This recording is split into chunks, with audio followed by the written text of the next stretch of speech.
Hi hello welcome to Shanmukha రుచులండి. మేము ఈరోజు చేసుకోబోతున్న రెసిపీ నిమ్మకాయ పప్పు అండి. ముందుగా స్టవ్ ఆన్ చేసుకొని ప్యాన్ పెట్టుకొని అందులోకి తాలింపుకు సరిపోని ఆయిల్ వేస్తున్నానండి. ఆయిల్ హీట్ ఎక్కించుకోవాలండి. నేను కందిపప్పుని ముందే ఉడికించి పక్కకు పెట్టుకున్నానండి. ఒక చిన్న గ్లాసుల కందిపప్పు. మీరు తీసుకునే మెజర్మెంట్ని బట్టి ఆయిల్ వేసుకోవచ్చండి. ఆయిల్ హీట్ ఎక్కాక ఆవాలు, జీలకర్ర, మినపప్పు 1/2 టీ స్పూన్ చొప్పున వేసుకోవాలండి. అవి వేసుకొని వేయించుకోవాలండి. అవి ఎక్కువ బాగా వేగాలండి. అలా అని బాగా మాడకూడదండి. ఇవి వేగాక ఒక 2 ఎండుమిరపకాయలు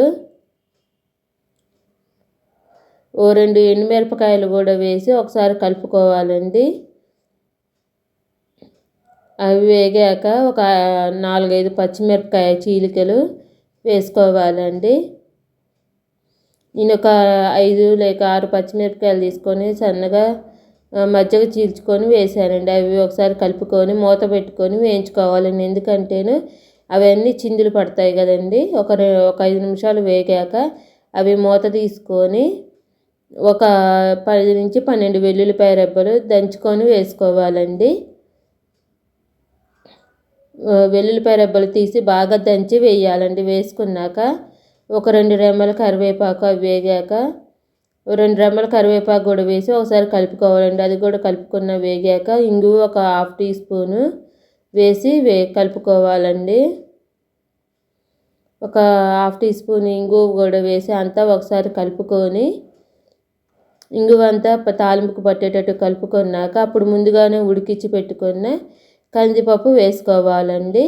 నేను ఒక చిన్న గ్లాసుడు కందిపప్పు ఉడికించింది అందులో వేసేసుకున్నాను. వేసి అంతా తాలింపు పట్టేటట్టు కొన్ని వాటర్ పోసి కలుపుకున్నానండి, లూజు వచ్చేటట్టు.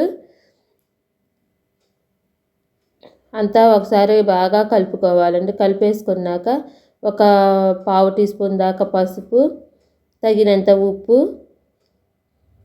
నేను నిమ్మరసం వేస్తాను కదండి, అందుకే ఉప్పు కారం ఎక్కువే పడతాయండి. అందులో ఒకటి పచ్చిమిరపకాయలు, ఎండుమిరపకాయలు వేసాక కారం తగ్గించి వేస్తున్నానండి. కారం కూడా వేసాక అంతా ఒకసారి కొంచెం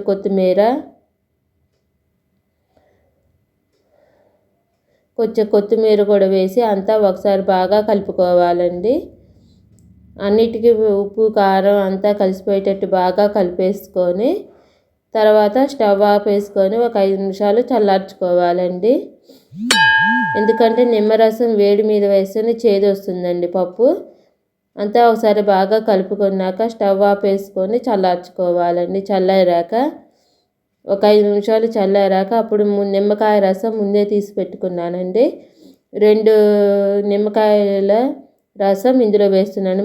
పప్పుకు తగ్గట్టు నేను 2 నిమ్మకాయలు పట్టాయండి. నిమ్మకాయలు 2 రసం వేసుకొని అంతా ఒకసారి బాగా కలుపుకోవాలండి. కలిపేసుకొని రసం బట్టలు కలుపుకున్నాక ఒక గిన్నెలోకి కానీ బౌల్లో తీసుకొని అందులోకి తీసుకోవాలండి. నేను ఒక బౌల్లో తీసుకుంటున్నాను. తీసుకొని పైనుంచి కొత్తిమీరతో గార్నిష్ చేసి సర్వ్ చేసుకోవటమేనండి.